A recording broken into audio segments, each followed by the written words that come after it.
Decía que hoy día es el Día Internacional de la Mujer y quiero desmistificar un poco o sacar el mito en torno a muchas cosas que se dicen con respecto a lo que la Biblia o el Evangelio o la religión versus la mujer. Quiero también ir, por supuesto, a la palabra, que es lo más importante y que está en Juan capítulo 4 y que en las últimas semanas he estado dándole diferentes enfoques. El sermón pasado hablé de que Jesús dijo: mi comida es hacer la voluntad del que me envió. Y se refería a que mientras conversaba con la mujer samaritana, esta mujer en la cual llegó allí al pozo de Jacob, en Sicar, una ciudad de Samaria, con sed y con mucha hambre, Jesús pasó por alto la comida que fueron a comprar sus discípulos, porque para él era más importante, y la comida, que es lo que quizás más nos atrae y nos llama la atención, era para Jesús hacer la voluntad del Padre del que le había enviado, más que la comida física, que también era necesaria, pero que en ese momento no lo era. En 1875 hubo una marcha organizada por mujeres que querían protestar por los largos horarios que tenían de trabajo, por el poco acceso a la educación superior y, por ende, a los bajos salarios, entre otras muchas cosas. En esa marcha murieron 120 mujeres, y eso fue en 1875.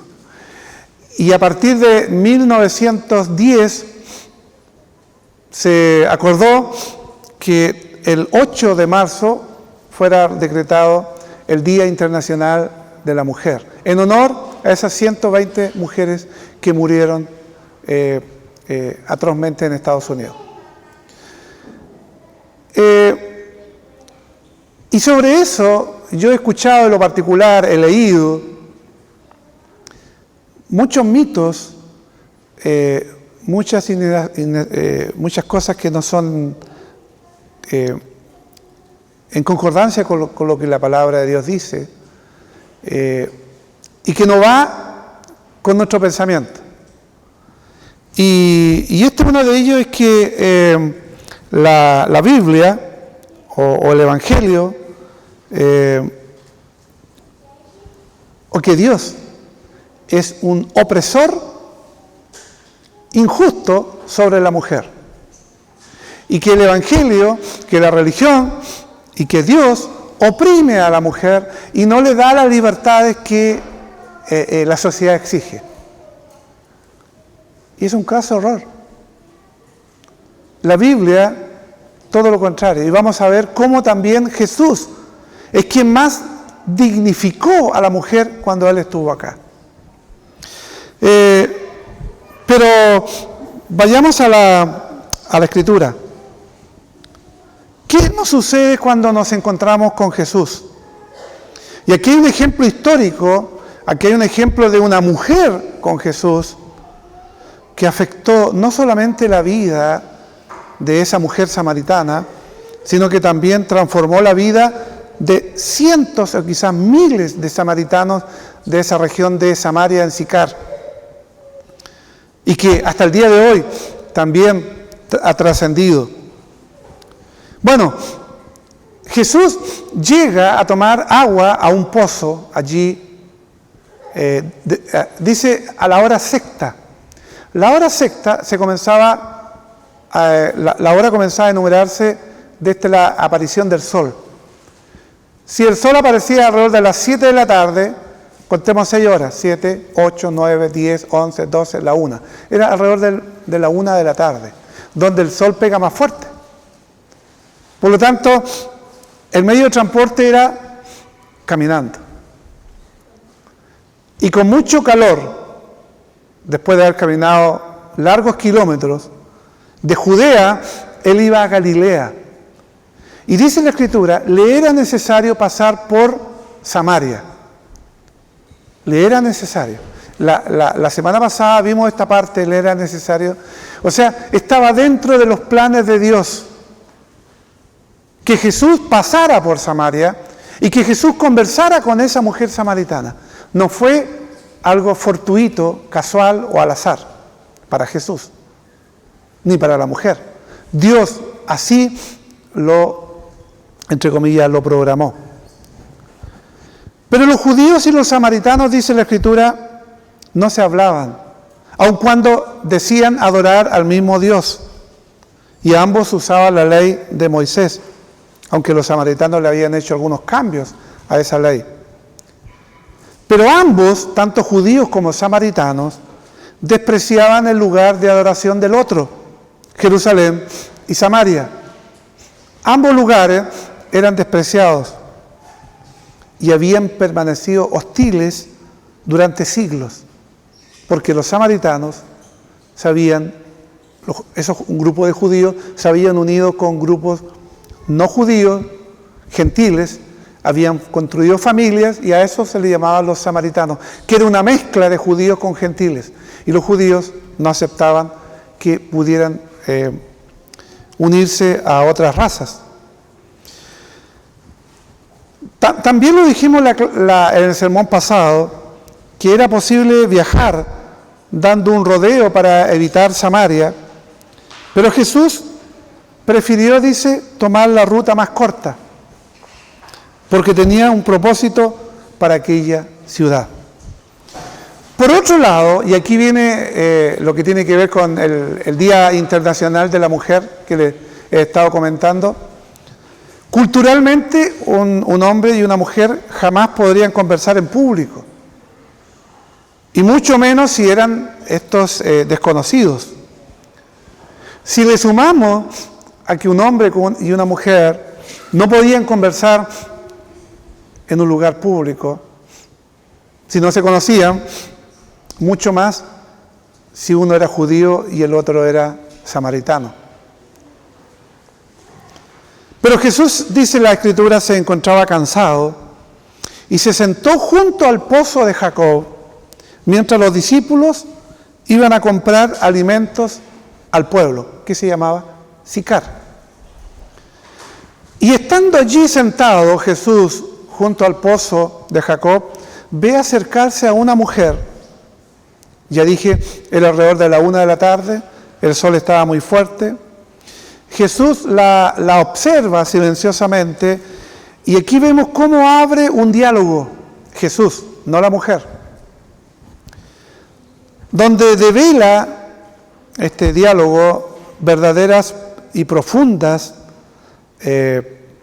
historias de esta mujer desconocida. Y lo que Jesús revela en esta mujer es muy cercano a lo que Dios también revela en nuestra vida cuando nos encontramos con Él. Primero, ¿qué encontró en esta mujer? ¿Y qué ha encontrado en nosotros cuando nos encontramos con Él? Una desorientación y un cansancio. ¿Percibió esta mujer que quien le hablaba o con quien conversaba era nada más y nada menos que Jesús, el Hijo de Dios y el Todopoderoso? Por supuesto que en principio no, pero más adelante, al final, como conclusión, ella se dio cuenta con quién realmente había estado conversando. Y veamos lo que le ofrece esta mujer. Agua. Pero lo que Jesús ofrecía a esta mujer, dice, era agua viva de la cual nunca más tendría sed. ¿Se imaginan ustedes que existiera un agua que al beberla una sola vez ya no tendríamos necesidad de volverla a beber nunca más? O que hubiera un alimento en el cual al comerlo ya no necesitáramos comer nunca más en la vida.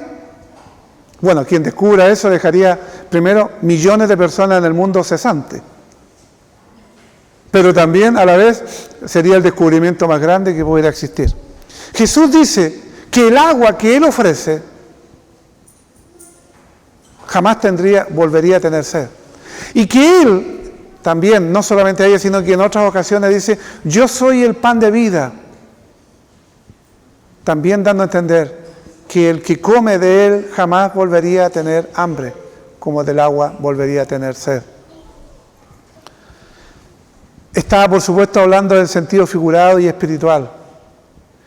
El que encuentra a Jesús no volverá a tener esa necesidad existencial en su vida jamás de buscar algo que le satisfaga, algo que le llene.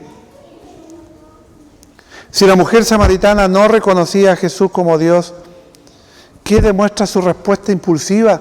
Que no será lo mismo que lo que vemos en el hombre sin Dios en el día de hoy y siempre.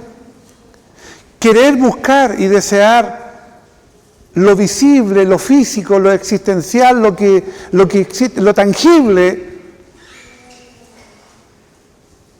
creyendo que eso va a saciar su sed espiritual. Pensemos, hermanos, ¿cómo reaccionaríamos si frente a un problema alguien nos ofrece una solución? ¿Somos capaces de reconocer la voz de Jesús en medio de nuestros problemas? ¿O nos cegamos? ¿O creemos que no le necesitamos y que nosotros somos capaces por sí mismos de poder encontrar la solución a nuestros problemas? ¿Y qué nos impide muchas veces escuchar y percibir a Dios cuando habla con nosotros? No creamos que Dios nos va a hablar en forma audible, pero Dios a través de su palabra, a través de un sermón como este, a través de su palabra, la Biblia, Él nos habla. Pero ¿qué es lo que muchas veces nos impide escucharle o percibir o captar su mensaje? Nuestro ego, nuestro orgullo, nuestra soberbia, nuestra autosuficiencia. Este primer encuentro entre Jesús y la mujer samaritana devela nuestra desorientación y nuestro cansancio. Es la búsqueda, muchas veces humana, de querer encontrar lo que nos satisfaga. Y cuando creemos encontrarlo, ya al otro día no nos satisface, no nos llena.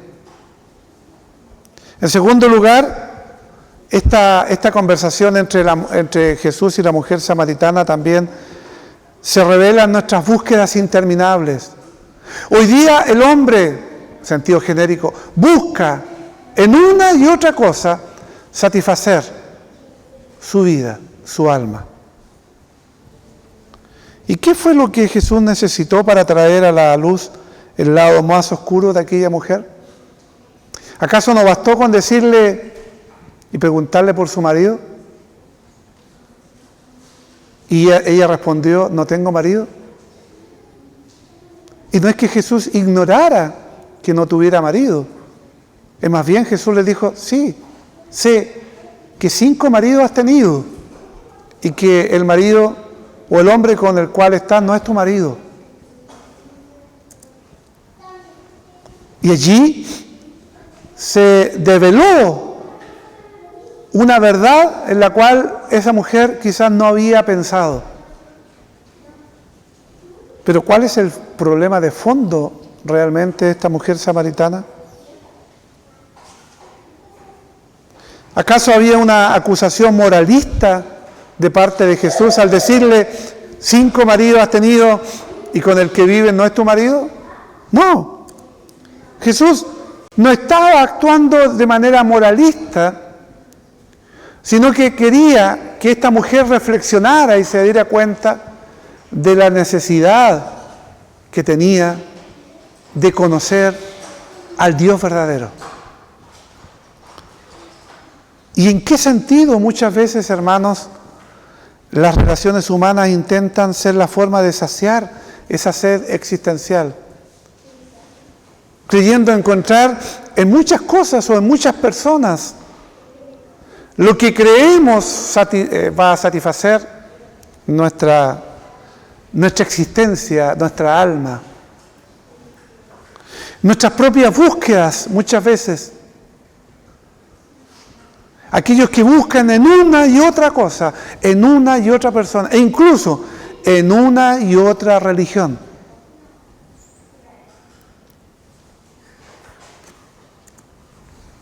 Entonces, en primer lugar, esta conversación entre Jesús y la mujer samaritana revela nuestra desorientación y cansancio, pero también se revelan nuestras búsquedas interminables y, en tercer lugar, se revela nuestra religiosidad. Porque esta mujer samaritana es el prototipo de la mujer religiosa que acostumbramos a ver, creyendo que a través de una religión va a saciar su alma y su vida. Pero ¿cuál fue su reacción cuando Jesús se muestra como la luz que revela su sed existencial? Esa mujer abrió los ojos y dijo: nosotros estamos esperando al Mesías. Y Jesús le dice: yo soy con el que tú hablas, yo soy el Mesías. Imagínense tamaña sorpresa para esa mujer. Jesús no estaba interesado en defender la religión judía. Jesús no estaba interesado en denostar la religión que esta mujer tenía. Lo que Jesús quería, que conociera al Padre y que esta mujer pudiera mantener una comunión con aquel Padre, más que una mera religión que finalmente no le iba a satisfacer. Y muchas veces, hermanos, centramos nuestra vida en la religión, creyendo que la religión es la solución a nuestros problemas. Y dejamos de lado al Padre, a Jesús, y la obra que ha hecho en nosotros.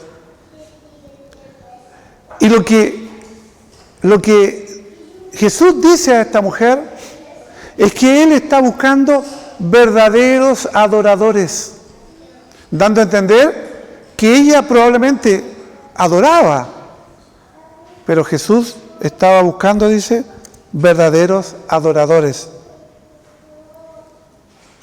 En cuarto lugar, finalmente, en esta conversación se revela nuestra esperanza. La mujer tenía un conocimiento previo del Mesías. Sabía que el Mesías vendría.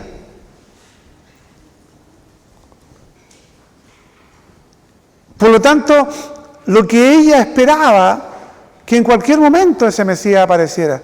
Lo que nunca se imaginó, que estaba frente a sus ojos.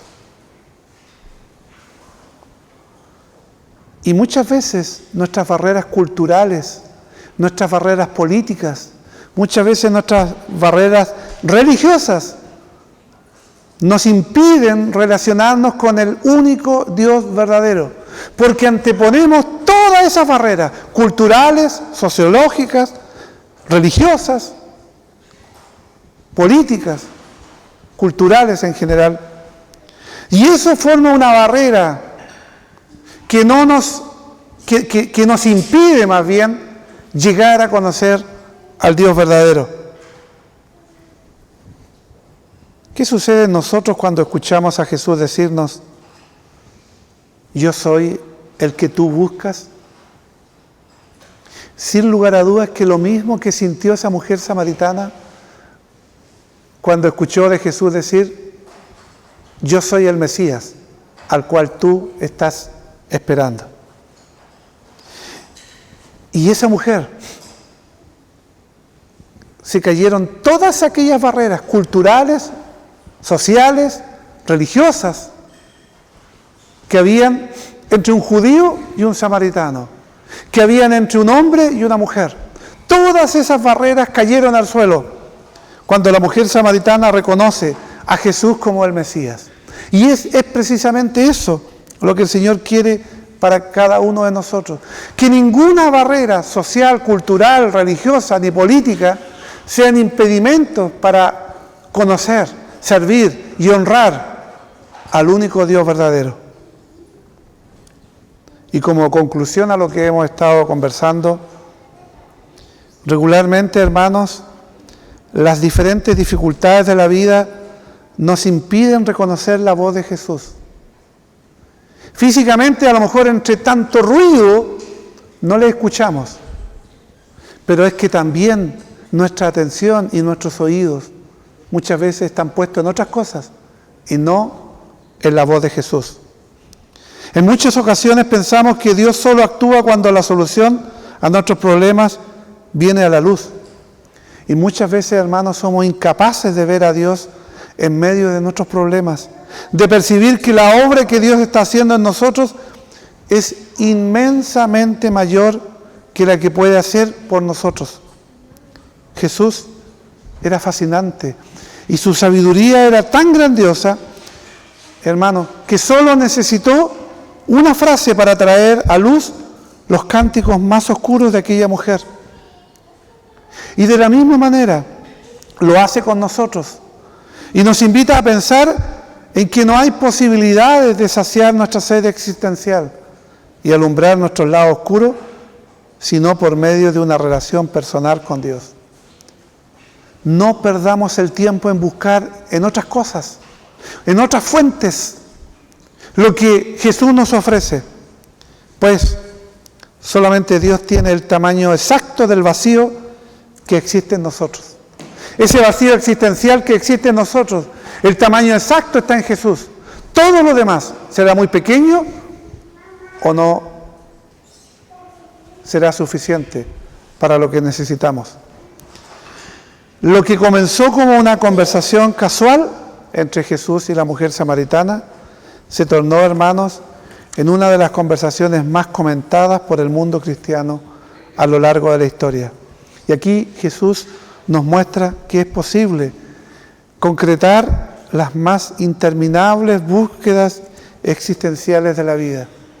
Lo que va a saciar nuestra vida, lo que finalmente nos va a llenar espiritualmente. Nuestros prejuicios religiosos, nuestros prejuicios culturales, nuestros prejuicios políticos, nuestros prejuicios sociales no deben impedir ver y escuchar a Jesús. Jesús dice y sigue diciendo: el que bebiere del agua que yo le daré no tendrá sed jamás, sino que el agua que yo le daré será en él una fuente de agua que salte para vida eterna. Y finalmente, como conclusión a todo, reconocer que fuimos creados a imagen de Dios. El pecado, la rebelión que surge de Adán y Eva y posteriormente en cada uno de nosotros, ¿saben lo que ha logrado?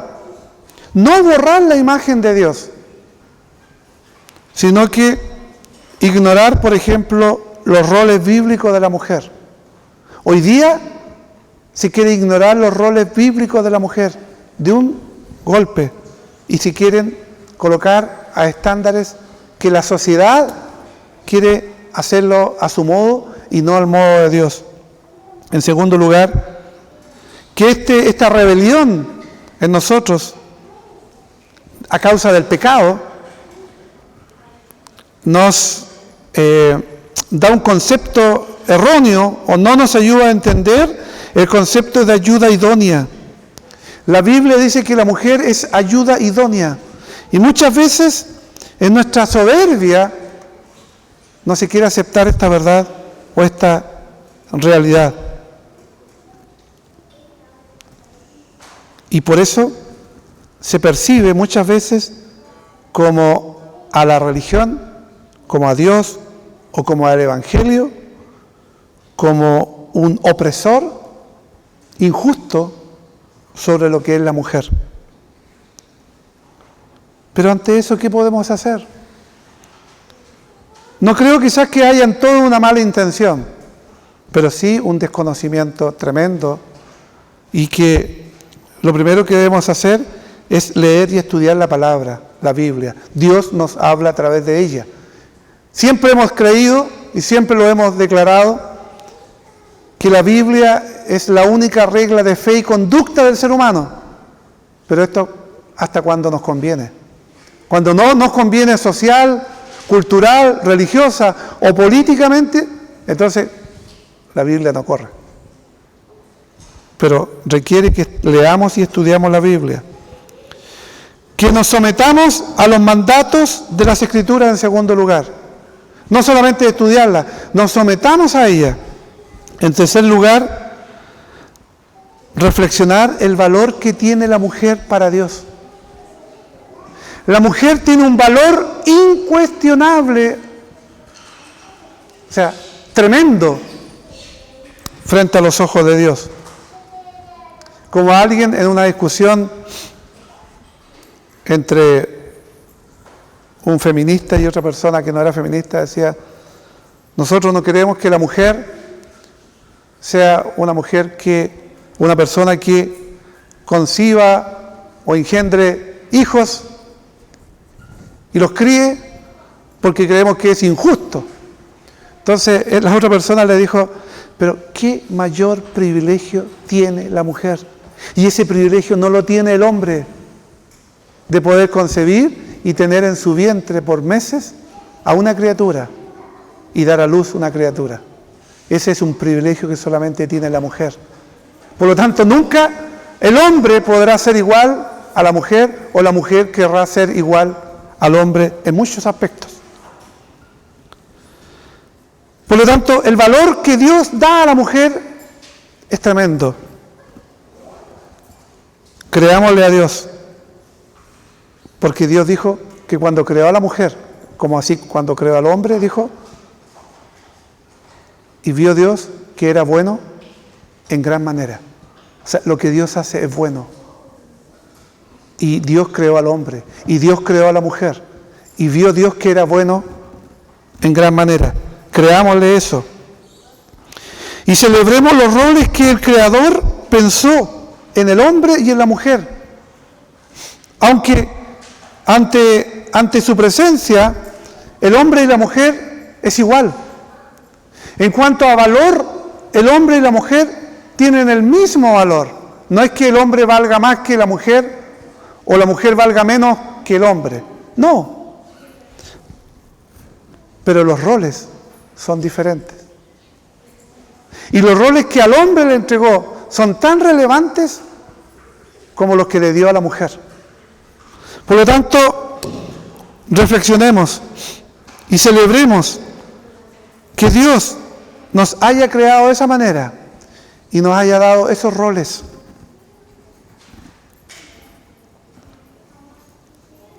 Femenina significa una mujer que vive de acuerdo al diseño de Dios.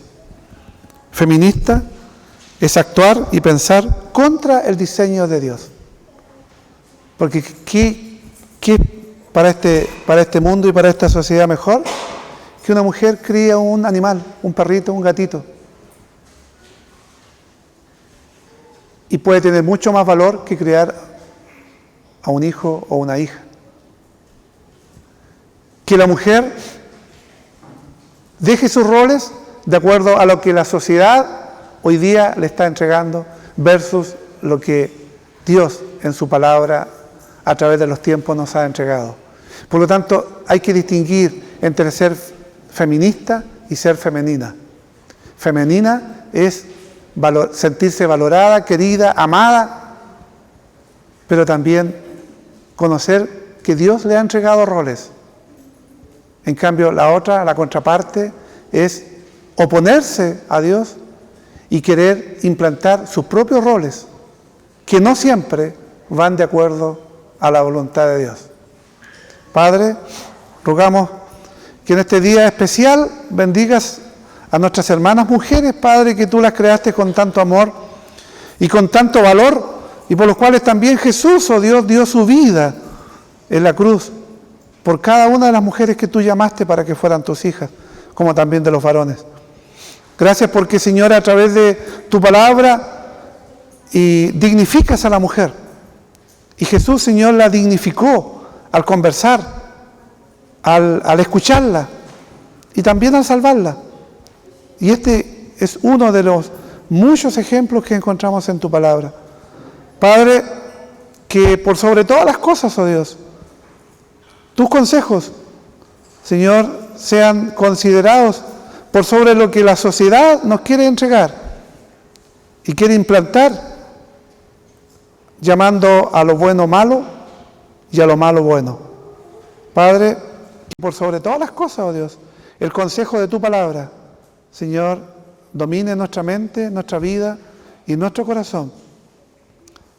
Y así como Jesús, Señor, decía que su comida era hacer la voluntad del que le había enviado, que era Dios Padre, así también nuestra comida, lo que más deseamos, lo que más deseemos, sea realmente hacer tu voluntad, que siempre es buena, que siempre es agradable y que siempre es perfecta.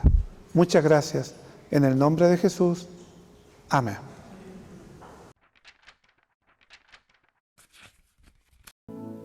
Pon tus ojos en Cristo, contempla su gran majestad y lo terrenal desvanecerá a la luz de su gracia y poder. Pon tus ojos en Cristo, contempla su gran majestad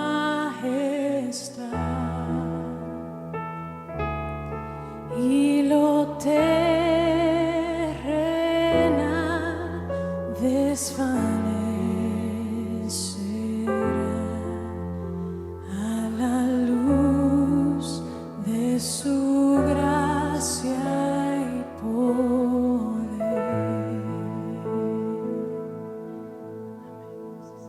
En Dios solamente espera en silencio mi alma, de Él viene mi salvación. Solo Él es mi roca y mi salvación, mi baluarte, nunca seré sacudido.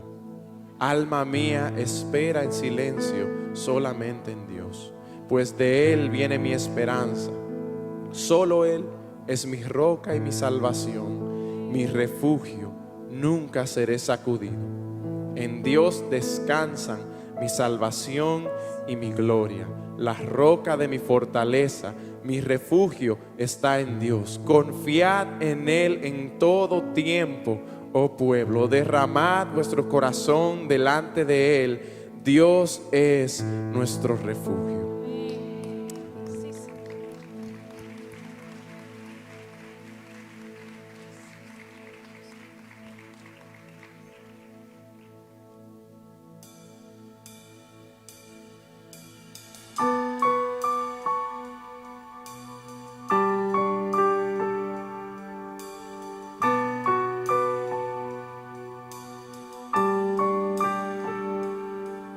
Mi Dios fue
contigo siempre reinaré.